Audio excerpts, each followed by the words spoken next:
Тажикстандын куралдуу кол салуусунан Кызыл Бел айылындагы Масалиев орто мектебине да жарылуучу заттын чачырандылары тийип, терезелери талкаланган. Учурда мектептин эмгек жамааты тазалоо иштерин жүргүзүп жатат. Мына кече согуш болгон күнү мен числосун билбейм го, бомба өткөн. Сого биз албеттечи технемелер иштеп атабыз, тазалап баян кылып, оягын энди МЧС келе башка кылабы, ремонт кылып берсе, окуучулар мына жаңы мектепке түшүп атып Кудай сактап. Ол патрондор тирген барып, мындай көрсөңүздөр, тарсаңыздар болот. Айнектер сындырган. Артығыз тынч болайық, еліміз аман болсын, тынч болсын. Балдарыбыз дымбақтыға тынч болсын да.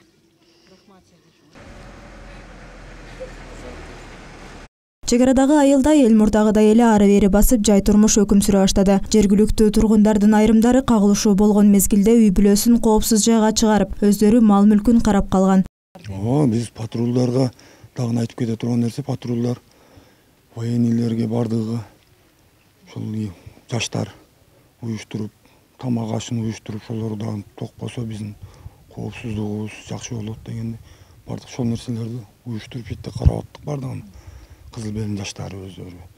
Анан патрулдар биздин көчөлөрдү бирме-бир карап атат. Ошол. Абал турукту азыркы учурда коомдук коопсуздук иштери жүрүүдө, азыркы учурда абал тынч. Чек арадагы бош калган үйлөрдү талаптоого жол бербөө жана коомдук тартипти сактоо үчүн ички иштер органдарынын кызматкерлери айыл-айылга бөлүнүп, ар бир көчөнү кыдырып, коомдук коопсуздукту көзөмөлдөп турушат. Аны менен катар эле жол кыймылынын коопсуздугун камсыздоо кызматкерлери да күчөтүлгөн тартипте иш алып барууда.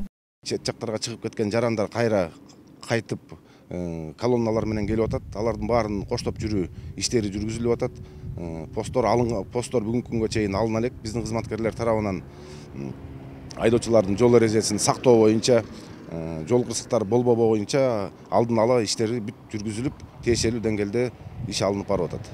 Ал арада убактылуу коопсуз аймактарга көчүрүлгөн аялдар жана жаш балдар үйлөрүнө кайтышууда. Аларды жергиликтүү бийлик жана өзгөчө кырдаалдар министрлиги атайын транспортторду уюштуруп алып келүүдө. Жалпысынан Баткен облусунан 140 миңге жакын адам эвакуация болсо, анын 113 миңге жакыны туруктуу жашаган аймагына кайтууда. Набиева Айбегим, Бексултан Кайратбек уулу, Алтын бешик жаңылыктары.